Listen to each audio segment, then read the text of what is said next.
नमस्कार प्यारे विद्यार्थियों, स्वागत है आपका पाइनियर कॉन्वेंट स्कूल में। पिछली वीडियो में हमने कविता शुरू की थी जिसका नाम है जीवन नहीं मरा करता है। इस कविता के कवि का नाम गोपाल दास जी नीरज है। आपने पिछली वीडियो में गोपाल दास जी के जीवन के बारे में तथा इस कविता में आने वाले मुख्य शब्दों के अर्थ अच्छे से समझ लिए थे। आज हम इस कविता की व्याख्या करेंगे। इस कविता में जो भाव जो हमें समझाने की कोशिश की है कवि ने वो ये है कि मनुष्य को कभी भी निराशावादी नहीं होना चाहिए, उसे हमेशा आशावादी रहना चाहिए। हमारे जीवन के अंदर बहुत सी मुश्किलें आती हैं, बहुत सी समस्याएं आती हैं, परंतु यह नहीं है कि हमें उनसे घबरा जाना है और उनके लिए रोने लग जाना है। ये तो जीवन के अंदर बना ही रहता है, एक के बाद एक समस्या आना और उनका हल भी होता है। इस तरह मनुष्य को कभी भी किसी समस्या को देखकर रोने नहीं लगना बल्कि उसका सामना करना है। तो आइए शुरू करते हैं कविता। छिप छिप अश्रु बहाने वालों, मोती व्यर्थ लुटाने वालों, कुछ सपनों के मर जाने से जीवन नहीं मरा करता है। कवि यहाँ पे क्या कह रहे हैं? उन लोगों को कह रहे हैं जिन्हें कोई थोड़ी सी सफलता मिलते ही वो छुप छुप कर आंसू बहाने लगते हैं, रोने लगते हैं। और कवि इन आंसुओं को क्या कह रहे हैं? उन्होंने इन आंसुओं को मोती कहा है कि जो मनुष्य है वो इन आंसुओं को बहाता है और इन मोतियों को मतलब इन आंसुओं को, इन पानी की बूंदों को बेकार कर देता है, व्यर्थ लुटा देता है। कुछ सपनों के मर जाने से जीवन नहीं मरा करता है। कवि क्या कह रहे हैं कि अगर किसी भी व्यक्ति का कोई सपना पूरा नहीं होता तो क्या जीवन समाप्त हो जाता है? तो क्या हम उसे दोबारा नहीं कर सकते? उस कार्य को हम दोबारा कर सकते हैं, हमारा जीवन वहाँ पे समाप्त नहीं होता है। सपना क्या है? नयन सेज पर सोया हुआ आँख का पानी। अब यहाँ पर कवि जो सपने का जो तुलना है वो किससे कर रहे हैं? नयनों के पानी से। नयन आँखों के अंदर का जो पानी है उससे कर रहे हैं तुलना, कि वो तो आँखों के पानी की तरह है। हमारे आँखों के अंदर क्या रहता है? पानी रहता है ना। और वो भी क्या है? सपना हमें कैसे आता है? बंद आँखों से आता है।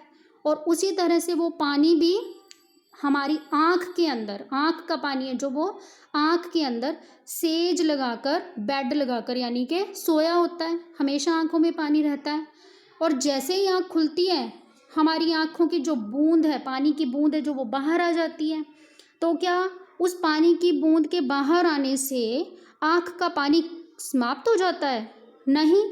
उसी तरह से सपना भी है, अगर हम उठते हैं तो वो सपना वहीं पे समाप्त, और जब हम सो जाते हैं तो एक नया सपना दोबारा से हमें आता है। और टूटना है उसका जो कच्ची नींद जवानी, जागे कच्ची नींद जवानी। और कवि क्या कह रहे हैं कि सपने का टूटना कैसा है? उसे कवि ने क्या कहा है कि एक व्यक्ति की नींद, एक जवान व्यक्ति की नींद से उसकी तुलना की है। एक सपने के टूटने की तुलना एक जवान व्यक्ति की नींद के टूटने से की है। जैसे एक जवान व्यक्ति की नींद टूटी और फिर से वो सो जाता है, उसकी नींद उसे जल्दी से दोबारा आ जाती है। जैसे एक बच्चे की नींद है, उसे अगर हम उठा देते हैं तो वो जल्दी नहीं सोता, खेलने में मस्त हो जाता है। एक बूढ़ा व्यक्ति भी जल्दी नहीं सो सकता, उसकी नींद खुल जाए तो उसे नींद बहुत मुश्किल से आती है। परंतु वहीं एक जवान व्यक्ति है, अगर उसकी नींद खुलती है तो वो दोबारा जल्दी ही सो जाता है। उसी तरह सपना भी है, अगर एक सपना टूटता है तो दोबारा नया सपना बनता भी है। गीली उम्र बनाने वालों, जो कवि है यहाँ पर उन व्यक्तियों को कह रहे हैं जो रो रो कर अपनी पूरी जिंदगी को गीला कर देते हैं अपनी आंसुओं से। डूबे बिना नहाने वालों, कुछ पानी के बह जाने से सावन नहीं मरा करता है। डूबे बिना नहाने वालों, कवि ने किन्हें कहा है? उन व्यक्तियों को कहा है जो बिना प्रयास किए ही सफलता प्राप्त करना चाहते हैं, सफल होना चाहते हैं। क्या कोई व्यक्ति गीले हुए बिना नहा सकता है? किसी व्यक्ति को नहाने के लिए पानी के अंदर तो जाना ही पड़ेगा ना, पानी तो अपने शरीर पर डालना ही पड़ेगा। उसी तरह अगर हमें किसी सपने को पूरा करना है तो हमें प्रयास तो करना ही पड़ेगा। और कवि आगे क्या कह रहे हैं कि अगर कुछ पानी व्यर्थ बह जाता है तो क्या सावन खत्म हो जाता है? तो क्या बारिश आना बंद हो जाती है? सावन मर जाता है? अगर पानी कुछ व्यर्थ चला गया तो क्या सावन मर गया? नहीं मरता। सावन तो हर बार आता है, बारिश हर बार आती है। उसी तरह कुछ सपनों के पूरा न होने से जीवन नहीं मरता, बल्कि जीवन तो निरंतर चलता ही रहता है। माला बिखर गई तो क्या है, खुद ही हल हो गई समस्या। अगर कोई माला टूट जाती है, मोतियों की माला टूट जाती है, तो क्या वो पूरी उसको दोबारा नहीं ठीक किया जा सकता? उनको दोबारा पिरोया जा सकता है, उसकी समस्या का हल हो सकता है। उसी तरह हमारी जो ज़िंदगी में आने वाली समस्या हैं उन्हें भी हम खुद हल कर सकते हैं, थोड़ा प्रयास करके, खुद को आशावादी बनाकर।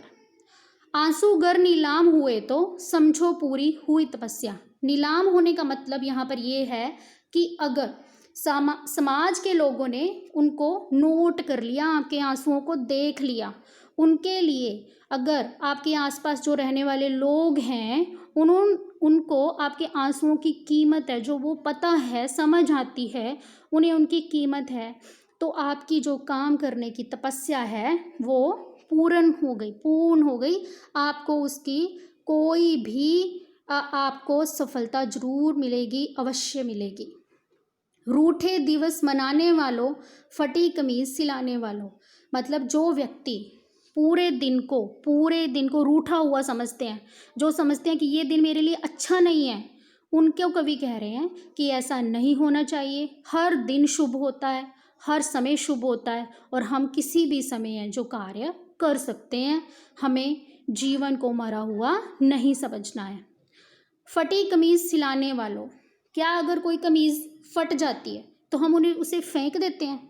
हम उसे दोबारा सिलवाते हैं, हम उसे दोबारा पहनते हैं। उसी तरह से हमारा जीवन भी है। कुछ सफलताएं मिलती हैं, परंतु फिर हमें सफलता भी अवश्य मिलती है। कुछ दीपों के बुझ जाने से आंगन नहीं मरा करता है। आपने आंगन में बहुत सारे दिए जलाए हैं, अगर उसमें से कुछ दिए बुझ गए तो क्या पूरे आंगन की रोशनी खत्म हो जाएगी? नहीं, ऐसा तो नहीं होता ना। अगर उसमें से एक दो दिए बुझ भी जाएं तो भी हमारे आंगन में उजाला रहता है। अगर हमारा कोई सपना पूरा नहीं होता है तो भी हमारा जीवन चलेगा आगे, वो समाप्त नहीं होगा वहीं पर। खोता कुछ भी नहीं यहाँ पर, केवल जिल्द बदलती पोथी। कवि यहाँ पर क्या कह रहे हैं कि जिंदगी के अंदर कुछ भी खत्म नहीं होता, कोई भी हमारे से कुछ नहीं लेता। जैसे एक पुस्तक होती है, केवल जिल्द बदलती पोथी। पोथी मतलब आपकी पुस्तक का कोई कवर खराब हो जाता है तो क्या आप उस पुस्तक को फेंक देते हैं? नहीं ना, उसका कवर चेंज करते हैं, उसके ऊपर नया कवर लगा देते हैं और वो फिर से नई दिखने लगती है। उसी तरह से आपका जीवन भी है। एक सपना पूरा नहीं हुआ तो क्या आप सपने देखना छोड़ देंगे? तो क्या आप कार्य करना छोड़ देंगे? नहीं ना, आपको कार्य निरंतर करना है, जीवन में निरंतर आगे बढ़ना है। जैसे रात उतार चांदनी, पहने सुबह धूप की धोती। रात को क्या होता है, रात जब आती है तो चांद की रोशनी दिखाई देती है, और वो ही रात जब सुबह होती है तो हमें क्या है, धूप दिखने लगती है। यानी कि उसी का रूप है, रात को वो चांदनी और सुबह वो धूप बन जाती है। इसी तरह से हमारा जीवन भी है जो निरंतर बदलता रहता है। इसके अंदर परिस्थितियां हैं जो हमेशा बदलती रहती हैं, कभी सफलता मिलती है, कभी असफलता मिलती है, परंतु जीवन वहाँ पे रुकता नहीं, अपितु हमेशा आगे चलता रहता है। इस तरह आज हम आधी ही कविता करेंगे। आप इस वीडियो को ध्यान से देखें और कविता की इन पंक्तियों को अच्छे से समझें और इनके जो भाव अर्थ हैं उनको समझने की कोशिश कीजिए। अगली वीडियो के अंदर हम कविता है जो वो पूरी करेंगे। धन्यवाद।